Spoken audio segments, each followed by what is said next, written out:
further ado, I'm pleased to introduce the very first program of the ASCAP Experience Home Edition. We have ASCAP songwriter Shaggy and mega manager Martin Kierszenbaum, along with ASCAP's very own EVP, John Tita. Now, John, I'm going to send this over to you. Thank you, James, and hi, everybody. So glad you're here. The ASCAP Experience Home Edition. I know we have a very creative audience joining us, songwriters, composers, producers, musicians, and more. I welcome you all. We have an exciting keynote conversation to kick things off with. So let me begin by introducing our guests as they look right at me. Our first guest started off his career with a string of hits, including Oh Carolina, Nice and Lovely, and Boombastic. In August of 2000, he released the album Hot Shot. It went on to sell 10 million records. It spent 26 weeks on the Billboard Hot 100 and had 2 #1 singles, including the classic, It Wasn't Me. Now, just last year, he won his 2nd Grammy Award for the album 44876, a collaboration with his friend Sting. And we are so happy and proud that he has joined the ASCAP family this year. So please welcome a most amazing songwriter and artist, the iconic Shaggy. Hey, Shaggy. Thank you, sir. Thank you for being here. And joining Shaggy is his friend and manager, Martin Kierszenbaum. Now, this guy's a true Renaissance man. He's done just about everything in this industry, and I mean on both the business and creative side. Martin is the founder of the Cherry Tree Music Company, which launched the careers of such small artists like Lady Gaga, Feist, Ellie Goulding, and many more. And get this, Martin is also a Grammy-nominated songwriter, producer, and accomplished musician who has worked with Madonna, the aforementioned Lady Gaga, as well as Shaggy and Sting, who Martin also manages. And if that wasn't enough, Martin has had top 40 hits with his own songs under his own name, as well as his pseudonym, Cherry Cherry Boom Boom, which I'm sure we're going to hear about later. So welcome, guys. Thanks for being here with us. Thanks so much for having us, John. This is excellent. As you heard, we have a lot of creative people tuning in, and the whole idea of the ASCAP experience is to inspire people and educate them. And I know with 2 guys with careers like you have, that will happen during this conversation. So I'm just going to, light a match here and say, I know one thing that everybody that's tuning in to here is thinking about, and that's their careers. And so with 2 great careers like you have, I thought maybe you guys could start by telling us about your journey, how you got to this point, and what brought you both of you guys together. Okay, who's starting? Well, Maestro starts first. My journey is a very unique journey, and by the way, John, thank you for allowing us here on this platform, and I think this is really cool. Thank you. But this, my journey really started in a really unique place called Jamaica, out of Kingston. And the funny enough is Kingston is a place, well, Jamaica is a place that is once called, I remember Sting once saying to me that there's some sort of magic on that island. Because if you think about how much the culture of Jamaica has impacted culture globally, it's phenomenal. With the amount of, with you look at an island with about 3 million people, and what it has done, to the likes of, when you see everything that happens with like a Grace Jones, you've seen this repeated with a Lady Gaga, with Katy Perry, with all of this, but that was from Grace Jones's time. You're looking at from Bob Marley to U2, the whole island roster, it's a place where basically you could, it's a bunch of overachievers to the point where you could have a bobsled team and don't have snow, on Cool Runnings. It's just culturally an amazing place. And I think it's something within within the blood, I guess, or within the water. I don't even know what it is, but me coming out of Raytown, where the sound system started from, out of Raytown. This is where, when you hear about a sound system where big speaker boxes are stringed up in like carnivals, that really started out of Raytown. And my first kind of vibe that I got that I wanted to do music was when I saw Yellow Man live at a place called Skateland. Wow. And it blew me out that this guy walked into this dance, spit a few lyrics, and he walked out, and everybody walked out with him. I was like, wow. and we had an opportunity. I came to the United States and found out that I had a knack that if I literally spit lyrics, I got girls. It was that simple. I spit lyrics and I talk about her hair, clothes, or shoes, or whatever, and it became this thing. And your popularity grew. And then it was such a cultural change at the time that was going through New York, because I'm coming from Jamaica, which is predominantly reggae music. You know what I mean? Well, of course, on radio on Sundays you'd have like American music be played or whatever, and it's such a heavily ska oriented, rock steady reggae. Then I'm come to New York, which is a melting pot of cultures with the Haitian culture. You got soca, you got African guys with zouk, you got all of these different styles of music hitting you. And I'm at Erasmus Hall, high school in Brooklyn, just trying to figure out what's going on. Everything is just coming, and I liked it. I liked everything about it. I liked that it was different. I liked that nothing was cookie cut, you know what I mean? And I just kind of brought that into music.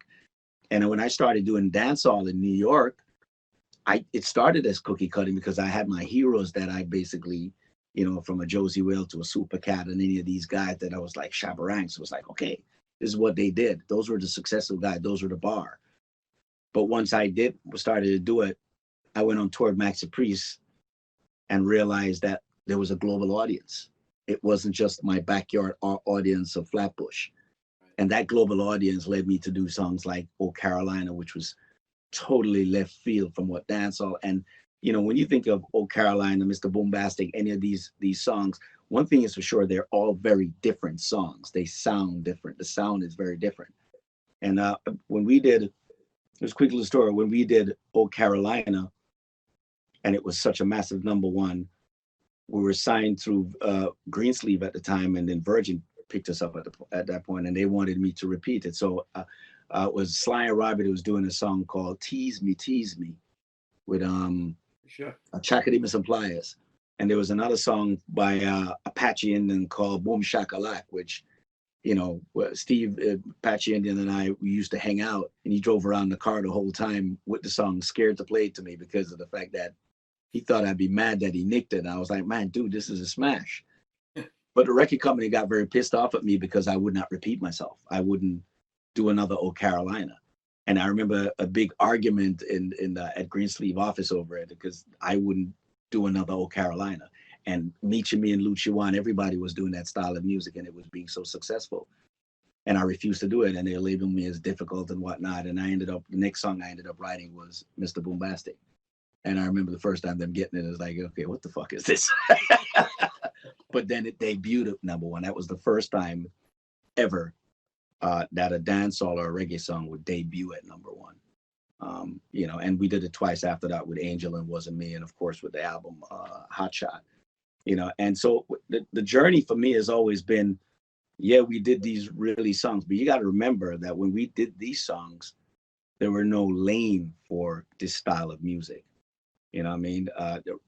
There was no radio support dancehall music in 1993. It just didn't happen, or 95 or 96. It wasn't until 2000 when we did Hot Shot that Hot Shot really brought numbers to the game as to where record companies now at that point would be like, okay, wow, this guy's he's selling gold a week. Oh, hold up. Yeah. Let's put money behind this. Let's, which really numbers, so they were right. big numbers.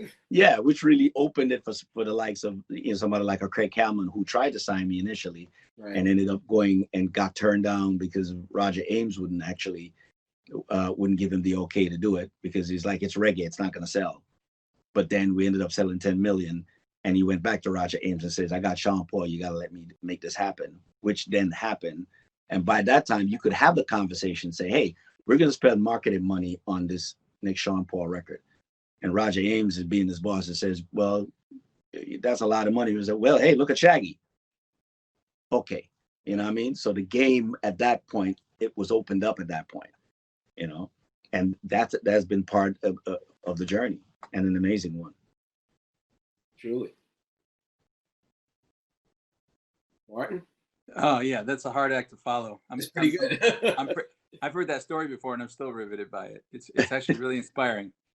You know, mine is similar in some ways, but very different in that I was born in California to two Argentinian research scientists, immunologists, who moved us all back to Buenos Aires right after I was born, and I grew up there in South America, listening to all kinds of music. My mom is a piano player, and then my dad got a job in Europe, and we moved kind of all over Europe. Lived in Switzerland for a while. You know, they were doing research, publishing results, and then moving on to another lab, and lived in England for a while. And then my dad ended up getting a job at Yale, and I went to live in New Haven, where my accent changed, because I don't know if you guys know this, but if you have a British accent in the 70s in New Haven, you get your ass beat. So it's good motivation to. I didn't know that. Yeah. Anyhow, it was great, and again, listening to different kinds of music. Then I started playing piano and taking piano lessons. Ended up moving to Michigan. My dad got a job at Michigan State University. And I did the rest of my sort of formative years in East Lansing and then Ann Arbor, where I got a music degree at University of Michigan. And then I just packed everything I owned and I threw it in my Chevy and I drove to LA. And I started taking courses at USC. There was a great master's program at Annenberg, which was called Communications Management. I think it's still there. It was such a great place to kind of amalgamate all the skill sets I might need for the music business. You know, I was coming from a very, very far away place, just basically using my instinct to be in music, make music, disseminate music, amplify music as my compass. So I just kind of headed in sort of the general direction, you know, west and towards the music business, and then kind of did whatever came about. And I ended up working in the mailroom at Polygram Records, and then that led to a job at the warehouse filing videos, and that led to being a junior publicist at Warner Brothers, you know, during the heyday of what might be the greatest record label ever, you know, Warner Brothers under Mo Austin. Oh, yeah. And then I started getting a lot of experience there, and then eventually going to A&M Records, and the whole time making music.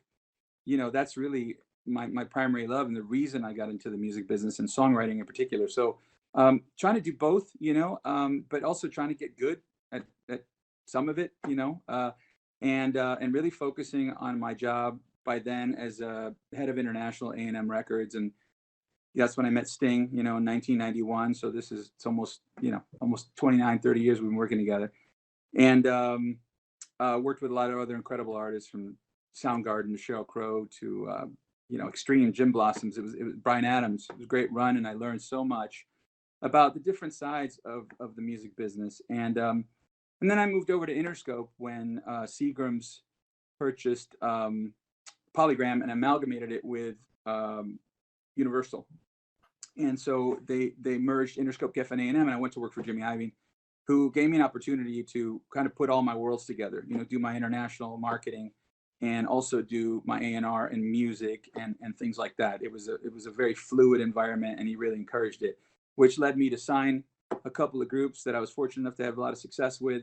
In the early part of this millennium, I signed a couple of Russian singers named Tattoo. Right. We sold 5 million copies. Right around that time, I met Shaggy. I think we're in London on a promo trip or something, and you know, he was remarkable as always, and generous and encouraging and great. And eventually, I started running A&R pop rock for Jimmy at Interscope and running international. And then, you know, I had a big success with a joint venture that I did with Nick Gaffield over at Island, a band called Keen. We sold like 5 million copies again. And so Jimmy asked me what I wanted to do. And I said, look, I've always wanted to start a label. And so at the end of 2004, I started the Cherry Tree Music Company. It was called Cherry Tree Records at first, because we were limited to label. And I signed an artist named Feist that you mentioned. who really set the tone for the rest of the artists that we would sign. We're celebrating our 15th year now. We're the Cherry Tree Music Company. We're a management firm, and we're a publishing arm as well. So I've had the opportunity to kind of be across a lot of different things, and it all kind of comes back to songwriting. It all comes back to the repertoire and the voice and the point of view. And I think that's why I get up every day still super excited. And also the opportunity to work with such, legends, icons like Shaggy, like Sting, people who have repeatedly not only made hit records, but challenged themselves and brought their audiences with them to do it. Right. But the thing I see in common in what you both said was it seemed like you were both focused. You both had this extreme love for music that drew you in, and you both remained true to yourself. I mean, Shaggy, your story about sticking to your guns as to what you wanted to do. I always think of Tony Bennett always told me this story about when he was in the 50s and he had his hits, and everybody kind of started doing, like Bobby Darin started doing some rock and roll songs. They wanted Tony to do that, and he refused to. And the last I looked, he was 90. He's going to be 94 years old, and he's still selling out and selling records. So, I think the thing that is really that I have always admired with Martin, and I think we have this in common. If you look at the Cherry Tree label, the type of acts that he put out and type of music he's put out is very non-cookie cutting. Mm-hmm. You know what I mean? He's always gone against the grain in so many ways, which is very attractive to me, because it's kind of what has kept me alive, and it doesn't put you in a box. You know what I mean? I'm the guy who would come with "You Listen, I Need Your Love" to to any of her current records that even when we did the 44876 album, I'm sure everybody at this point was like, "What the fuck is going on here?" You know what I mean? But it's a vision that we had, and what we liked about it, and Sting is also a part of it, is the fact that it was that different, and that's what drives us. If we're gonna create hybrids, Sting and I always said is that we love hybrid. Hybrid is what it is, and Martin is the same, because you're not just looking at a guy that's a manager or a record executive. You're looking at a bona fide, full-fledged on musician that reads classical music, plays every instrument there is. So when you get into a studio with him, you speak that language, you know what I mean? He knows it more than me because I don't even play, but he does. You know what I mean? Everything is in my head. But for him, it's amazing how he does it, and he likes everything that is super different. And because it challenges people. And the thing is that what makes our job a little harder, because majority of the music industry is all about cookie cutting. They want to do exactly what just worked. There's like, okay, what is this? Well, Shaggy record, it just doesn't sound like Boombastic. We need a Boombastic, and I'm not gonna do a Boombastic, but I'll do It Wasn't Me, which is not gonna be like that, So there's always changes, and that's one of those things that we definitely have in common.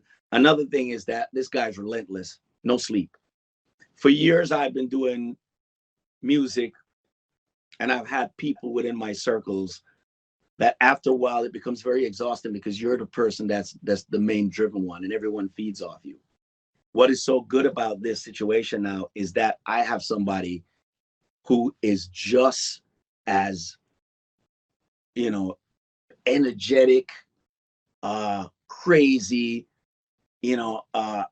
motivated as I am, to a point where when he gets so much that he bothers me, I'm like, dude, I never thought I'd find somebody that annoys me more than I annoy them. That's Martin. Every morning. I see Martin agreeing with you. Early. It's early. The first person I'm speaking to every morning is Martin Kirzenbaum, and he's on a different time zone. It's in LA, like clockwork. You know what I mean? And I'm gonna hear from him about I'm excited. 3, 4, 5 times for the day. And I never thought I'd find somebody that do it, and that's part of the magic of what I love right now. That's great. Well, one thing I will say, and I think it's the reason why you guys are so successful, and Martin brought it up before, was the importance of the song. There's that saying, it all begins with a song. I believe it begins with the songwriter. And, that's right. In a world that is so unpredictable, the beauty and comfort of, you know, the 3 or 4 minutes of something that makes you feel so good. It takes you back to another time in your life. I mean, almost really takes you back there. I mean, I believe this is like God's work all the time. I say it. And so I'd like to ask you about, because, you know, without a great song, that's it, you're done. You want to talk about your songwriting process? I mean, I think a lot of people would like to know about that, or your feelings about songs and philosophies. I really want to hear Shaggy talk about that, because I think a lot of people don't know how instrumental he is in the architecture of his hits. And, you know, all the way from having written every single one of them to picking the collaborators, the feature, to producing the latest, which is on fire right now, Banana. You know, so It's a TikTok sensation.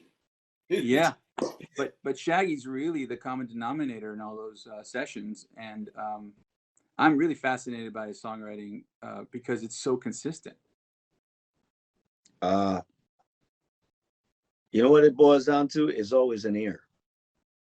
I write songs selfishly for myself. It's not really, I don't write songs for an audience particular. Do you get what I'm saying? It's like I'm the audience and I write it to my liking, and because I get bored very easily, it always is going to change. You know what I mean? Because I'm allergic to boredom. You know, so I'll always write. If I'm writing something, I'm going to find another way to write it. Another way to produce it. I'm going to look for something else, because I get bored of whatever is it that I just did. You know what I mean? So for the fans out there, is, you know, for some reason it connects. You know what I mean? But it's really done selfishly for myself. You know what I mean? And I just do it by ear. The process of it, for me, I come from dancehall. Right. So in dancehall, what we used to do is sound system things. So it's really quick on, you know, you see all this versus stuff that is happening now on Instagram with Swiss Beats and Timbaland. They just did the verses with Beanie Man and Bound to Killer, which was their biggest. But what you're seeing there, the whole versus idea really came from dancehall clash. And that's what it was, a clash. And what a clash is, it's really spontaneous lyrical reaction to the next person flying. It's a battle, but it's not battles that are written, it's really on spot. And I grew up in that whole thing where I was chatting sound system, toasting on sound system, where it's just really quick back and forth between you and your component, your opponent, you know? And I took that into my songwriting, where lyrically I would just do it. So if in a day, I would end up writing 4 or 5 songs in a day, you know, on a good day, you know what I mean? Because it's coming to me like that. And I already have it in my mind, pictured how it want. Explaining it sometimes is, so I just do that by ear, which is great when you have great musicians around you, you know what I mean? And they can interpret what is it that you're saying. And as far as the lyric and the melody, it's just me going there. I remember when we were doing 44876, it was a room. We're in the control room and there were 2 microphones, and there was Sting and me. And we just riffed. And I just riffed out, and I was singing just off the top of my head, throwing lyrics, everything. And Sting was like, it wasn't a process that he was used to. He was looking at me, was like, wow, how do you go up with that? Because his writing process is a little bit more intimate, where he'll sit in a room on a piano or a guitar and really work a song out, and would not share it with you until it's completed in his head or he's satisfied with it. While with me, I throw out whatever gibberish right it is, and this, you know, and he feeds off the gibberish that I just did, you know what I mean? And I would force him. I said, no, sing that, move that, sing this, and so it was such a new process for him that he was just fascinated by it. But to me, it was like the norm of how I do it, you know. And then I could sit down with him while he's sitting by a piano or a guitar and prose and men. I was like, no, and just throw melodies around and throw words in with those melodies that would be a part of the song and set the tone of the direction of where the song is going to go at that point, you know. Right. But that's just my problem. And I find myself doing it both ways. I could sit with a musician and do it, or I could just go out and just do it freestyle and go up. But and I'm the type of guy where when Martin knows this, if the studio session is 8 o'clock and between 8 and 10, we got to get the song. The song will be done between 8 and 10.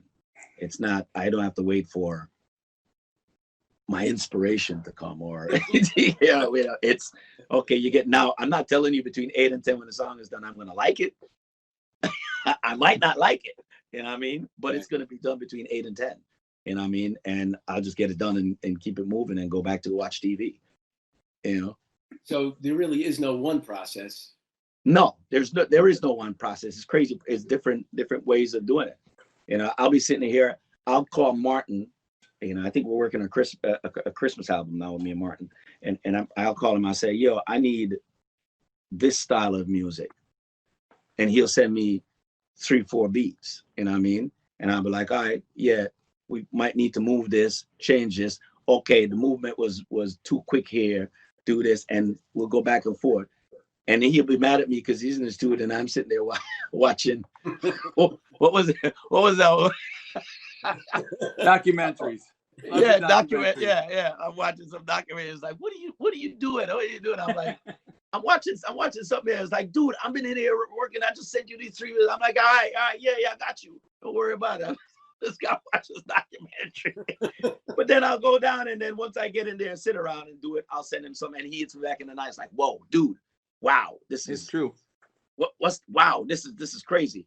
You know what I mean? But it's just, it's not as, put it this way, you don't want to see me kick a ball.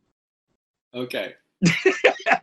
But to write a song, I'm on it. That's, you know what I mean? I suck at probably everything else except that. Well, the world's a better place that you're good at songwriting. I'd rather have that. I'm going to ask you both something because I like this. I like to ask people this. Shall I start with Shaggy? Do you remember the first song that you wrote?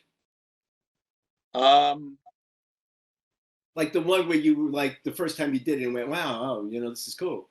It's tough to say because for up until my second album, which was the Boombastic album, I never wrote. Oh, like the whole first Old Carolina, Mr. Boombastic, all those songs were freestyle. I never wrote it down. Do you get what I'm saying? It was you wrote. You wrote it, but for me to say the first song I've written would be crazy because it's really just rhymes in my head. Well, you know what I mean? And those happen so many times. It's like, because it used to just be in my head. Mm-hmm. I went and had a session with a friend of mine who's still a very close friend to me, Tony Kelly, who wrote a part of a song and said, I have a verse and a chorus. What do you think of this? And he spit it for me and he says, you think we could use this? I'm like, yeah, I like it. And you said, could you just finish it? And I was starting to freestyle it and finishing it and found it very difficult because the melody he wrote it in was different from what I would, and I had to adjust to get my style fit around the style that he wrote. And that became really, really difficult for me because I've never done it like that before. And I recited it over and over and over and over and over. And really, it really bothered me that I couldn't because in my head, when I'm writing it in my head, it's my style. I know how to do it. I didn't know how to conform to his style that he just wrote for me, but I liked it, So I had to now put it on paper, in his style to match up to it. And that was the first time I started to actually write and count bars and stuff like that, And he was a big part of me learning how to do that. To your 8, your 16, or your 12 bar chorus, whatever it is. I didn't, it was at that point that it really dawned on me, because before that, it was just me freestyling. And, I think Boombastic, I don't even think none of these bars it was just a feel. I wasn't counting the bars. It was like, I'd spit it, I move the melody here, and it's okay, this feels like a chorus, put it right here. You know what I mean? But when I put it on paper now, I started, it was more structured. Right. And Martin, you remember the first time you?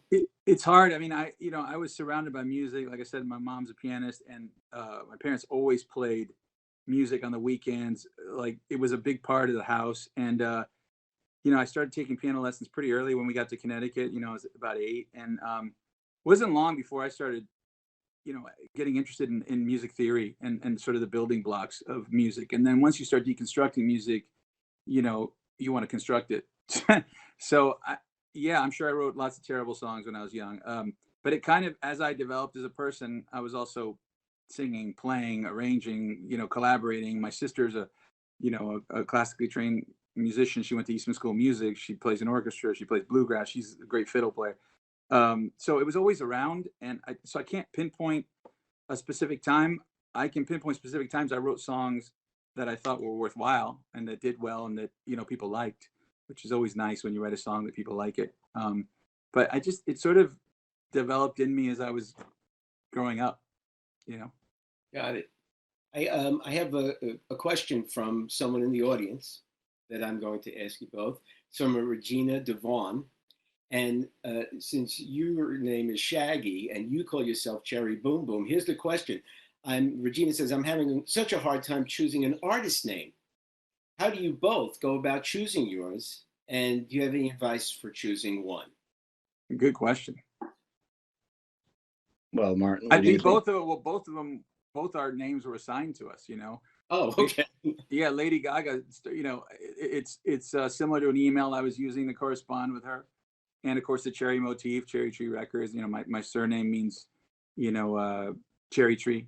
It's spelled different from in German.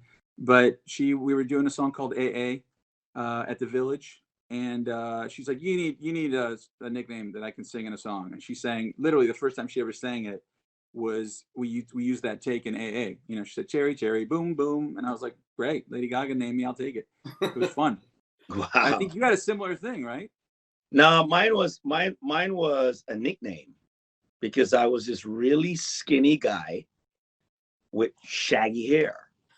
Just, and so they used to call me Shaggy because I resembled Shaggy from Scooby-Doo.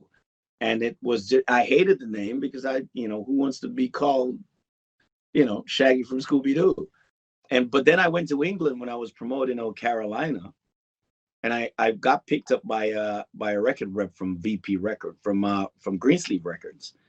And we were driving with the cab driver, and Radio 1 was playing Old Carolina.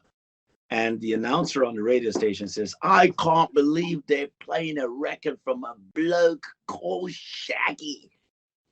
And I was like, wow, what's so crazy about that? So I asked old girl, what's the big deal of, with me being playing a guy was named Shaggy?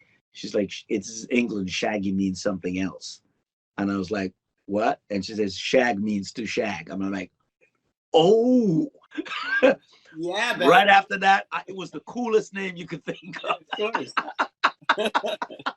I was like, yeah, where'd you get my name? Well, I shag well. I'm a shagger. I'm a Well, that's funny. Yeah. That's a good question, by the way. I mean, to answer it, basically whatever makes you feel comfortable and whatever you feel represents your music, and also something that can be remembered after being said once. I always think that helps. Yeah. And can be said in different languages. I always think about that. Make it easy for people to be exposed to your music and make it an invitation to hear your music. Got it. I have another question from Imani Maria. I'm actually going to expound on it because I was going to ask both of you to, she's asking, what advice would you give independent artists? I'm going to ask, what advice would you give to someone independent or as a songwriter making their way in the music business today, at this moment? What would be your advice? Yeah, that's a great question. It's funny, when I came up in music, there were a lot less resources to enter, like this forum right now. This is amazing. I can imagine, having had access to something like this, John, and what you're doing and what ASCAP's doing, be able to hear how Shaggy wrote songs or how he got started or what his trajectory is. That's amazing. And I think it's also representative of so many of the tools that are available to empower songwriters and musicians and artists right now that weren't around before. And I think I would encourage people to take advantage of those. You can You know, when I was playing in bands in Michigan, I'd have to save up, you know, several gigs to pay for one day in the studio. And you better get your takes right and you better mix it by the end of the day. And it was impossible. Yeah. Now you can piece together a computer for pretty inexpensive investment and make a good quality sounding record if you've got good ears and if you study, you know, and your craft. And you can publish it. You can put it up on all sorts of platforms. You don't have to have a gatekeeper or please someone or have someone endorse you necessarily. It's really empowering to the musician. I mean, it brings up a lot of other issues like getting compensated fairly, and that's something I work really hard to fight for with the artists I represent. But it's so empowering, and I think it's never been so empowering for a musician to control their own destiny. So my best advice is just, this is going to sound crazy, but we work in an area, in a discipline where you can actually do this. Start doing it. Almost treat it like an apprenticeship. And you know, if you want to be an A&R person, then find some groups, you know, go to clubs, talk to people, get online, and then start almost like have a list together that if you meet someone who's going to give you some funding, whatever, you're ready to sign somebody. Or if you want to be a songwriter, make music, you know, get really good at your craft, publish it, promote it, play it, do it in tandem with posting and find visual ways to represent it, to invite people in. So I think doing it is the best advice I can give right now, because you actually can. You know, when I was a kid, I would just dream about having access to a studio or a record label. Or imagine you couldn't even get your record sold unless it was signed and then pressed and then put into a retail store, which, by the way, had a hierarchy to have end capping or positioning. Mhm. Yeah. Now you can have it up online for a very small investment in a matter of, I don't know, 5-6 days. So you have all the tools now. You have all the tools. You just have to make sure it's really good. And because if you make it really good, that's what does the heavy lifting. You know, That's the that's fact that exactly it. the That's threshold exactly. to entry is lower now, but that means a lot more people come through without getting to the level that will cut through. So there's a lot more things to wade through, but it is absolutely more accessible to musicians to put something out, record it, you know, have it available as you play. It's exciting. Even in the promotion side, Martin, you know, let's face it, back in the days, we used to have to drive around to each station and do regional.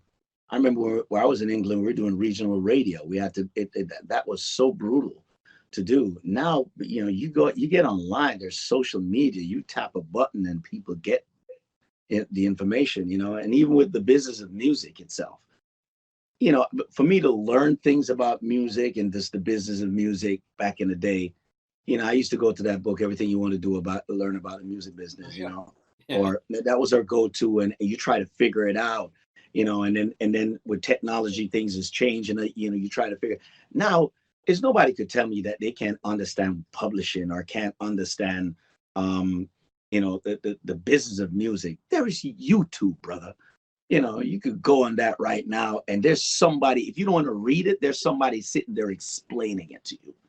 You know, the information is at your fingertips. You know what I mean? You could, like Martin says, you could put a record out now, and he's right. The only way that's going to set you apart is to basically, because if you're going to put up, there's a lot more people doing exactly the same thing. But if it sounds the same, you're just going to get lost in the crowd. You have to come with something that is different, that grabs people's ears and sets you apart from the crowd. And that's how the good one goes. And you could be those people that put a record out and it, you know, it lives for a month. If you want to be that guy, then, you know, go ahead. But if you really want to stand the test of time, you got to make some really great music and have a mystique about yourself. And it's not hard to get that across now with technology today. You know, we don't have to be in a fancy studio like this. You could have a laptop, you know what I mean, and a mic and an interface, and you're off and running, bro. You know what I mean, that's just how the game is, and it's amazing at this time. So for any artist who's coming up, now's a great time to do it. And music, as you can see with all the record companies, they're making more money now than before. Mm-hmm. Now is not the time for you to quit music, bro. There's the slogan right there. Yeah. I know you talked a little bit about. I have another question here. It's from my friend and brother Evan Lambert. He's Evan. I know Evan. Hi, Evan. Thank you for the question. We haven't heard it yet, but thank you. I know you spoke about the album with Sting. He loves it, of course, and he thinks it's the most inspired record he's heard in a long time.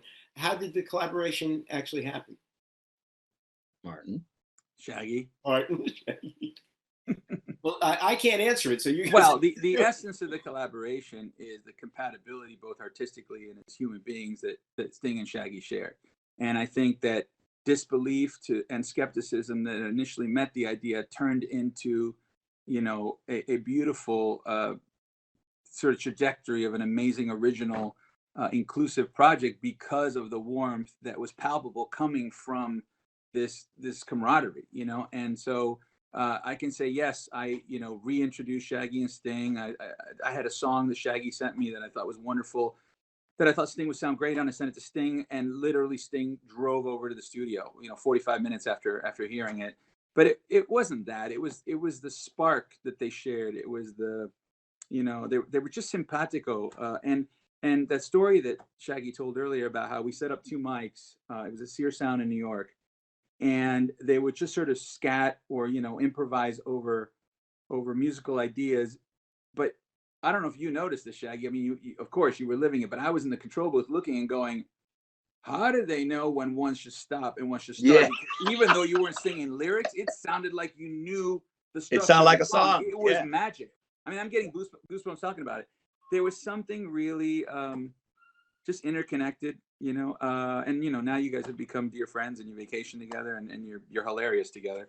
I don't know. You got to tell that story, because I think that the real spark and magic and attraction of it is the relationship between you two. I think Martin is being very modest, as he always is, and he saw this. Mm-hmm. He saw this. He literally, and he saw it from knowing me for 17 years and knowing Sting for almost 30 years. And he just looked at both of us and knew both of us and say, these 2 guys will work. And he brought it together, and he was right. The first day in the studio with him and I, when Sting and I was there and we were doing Don't Make Me Wait, it just flowed. It was just that easy. I mean, I remember him coming in and singing it, walking through the door, singing the hook and saying, let's go, Shag, this is a hit, let's go, we love this. And once he cut the vocals, he looked at me and says, okay, so produce me, tell me how you want me to do it. I want it to be as authentic as possible. And I'm like, you want me to produce you? Wow. You are 150 million selling Police, 19 Grammys. You want me, the reggae guy, to tell you how it's done. And I thought it was such a humbling experience. It was I just looked at him totally different we just laughed. And everything from that point, making that album, was laughter. It was jokes. It was dinners. It was push-ups. It was planks. It was, and Martin, it was just jokes. And, it didn't start off being a 44876 album. It really started off being a Sting album. He just wanted to do a reggae album because he was so inspired by Don't Make Me Wait. And it's like, yeah, let's do a reggae album and have Shaggy come and help me out. And by the time I turned around, I was on 6-7 tracks. I remember the day looking at Martin and I said, Martin, you need to take me off some of these tracks because I'm on too many tracks, and Martin going to Sting and says, well, Shaggy wants you to take him on some of these tracks because, he's on too many. And Sting is like, why? It's like, well, you could do probably 1 or 2 songs with him. And he's like, but I like all of them, And at that point, they made a decision to say, hey, why don't you ask him to see if we could basically do it together? And from that point, it was just on. And to this day, I've had an amazing journey in music.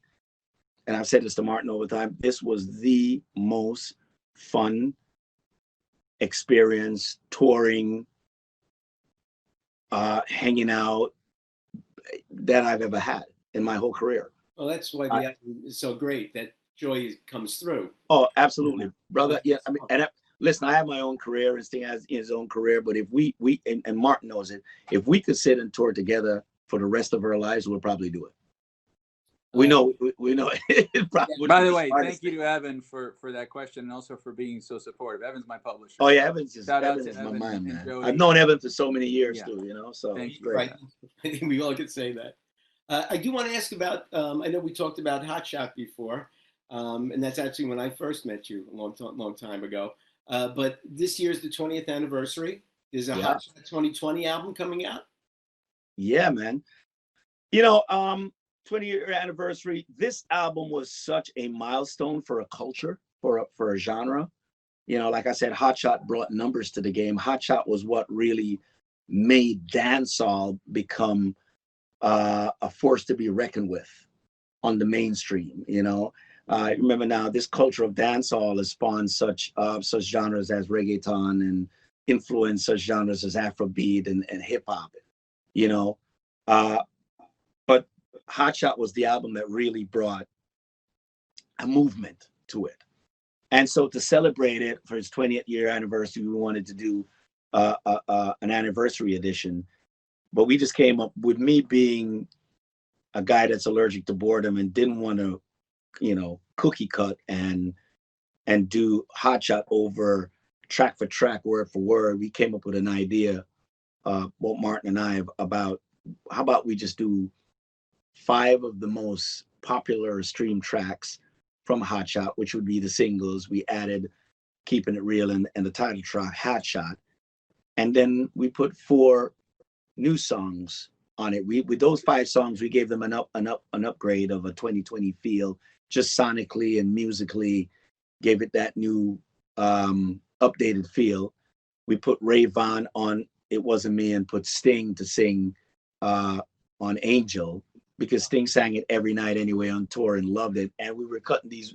This album was partially being done backstage in Sting's dressing room on the last ship, so he was there throughout the whole thing. Wow. It was his suggestion. We ended up doing over Electric Avenue, Eddie Grant, and it was his suggestion to actually to record that song.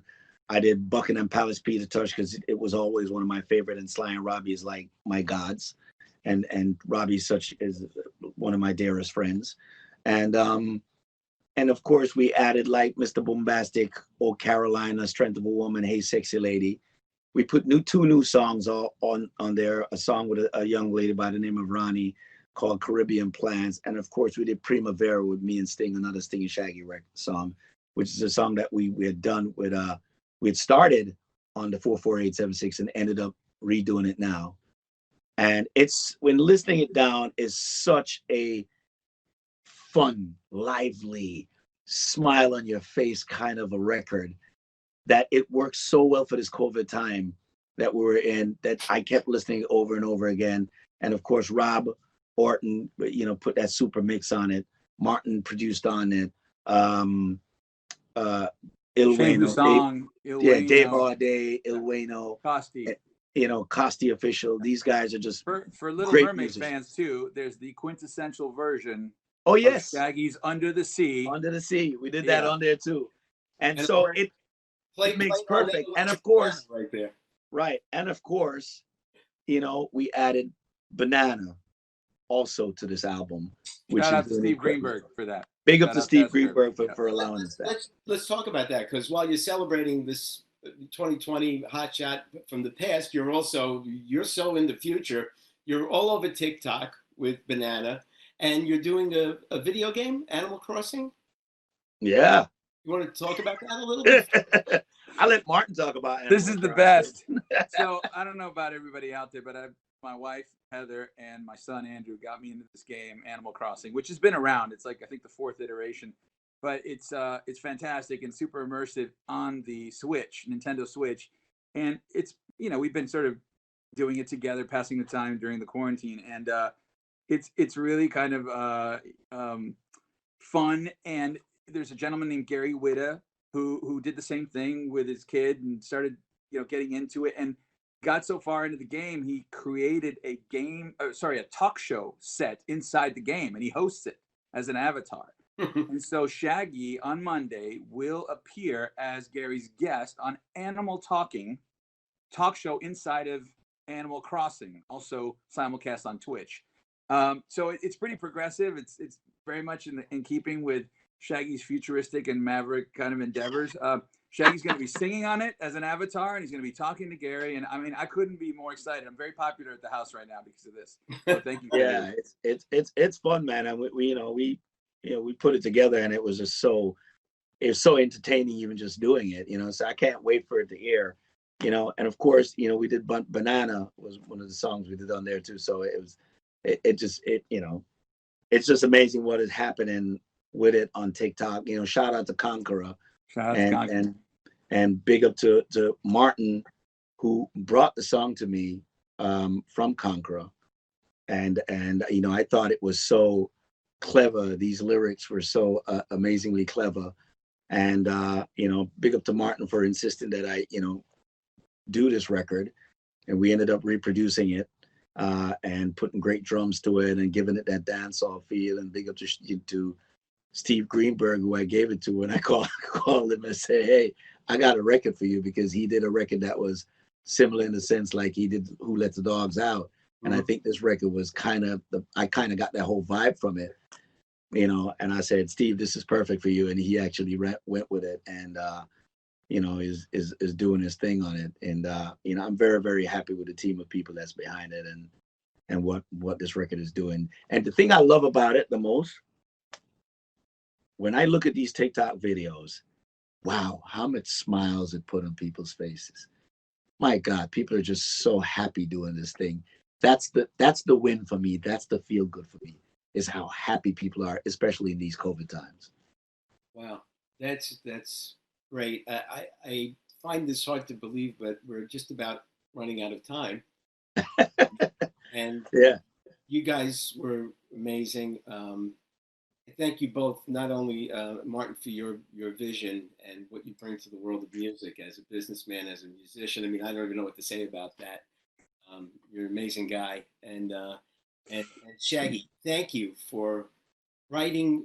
I know everybody thinks standards are like all those old songs but you have written modern day standards that will stand the test of time. And you just make so many people happy with them. And I'm looking, since you follow true to yourself, I'm looking forward to when you're 94 years old and you're touring with Tony Bennett. Yes, sir. And you guys are doing Nice and Lovely as the encore together. Oh, lovely. Tony Bennett would do a good Nice and Lovely too, though. Come on. Because we were talking about Frank the other day, but Tony could do it too. But you guys would swing that thing. Yeah. John, thank you for doing this, and that you're so musical and you're such a gracious host, and it's really it's such a great thing to have if you're if you're watching this, to have you moderate this. And thanks to James, and also shout out to Jody Klein, who got us involved in this. So thank you. Absolutely, Jody. And Jody, man. Shaggy, thank you for being in our ASCAP family. Love you. I appreciate it, man. Thank you all for welcoming me, man. I love it. Okay. We'll have some fun with it, man. And I see James. We're in a good place. James. What up, James? Hey guys, thank you so much for being a part of the panel. And to everybody watching at home, thanks for tuning in.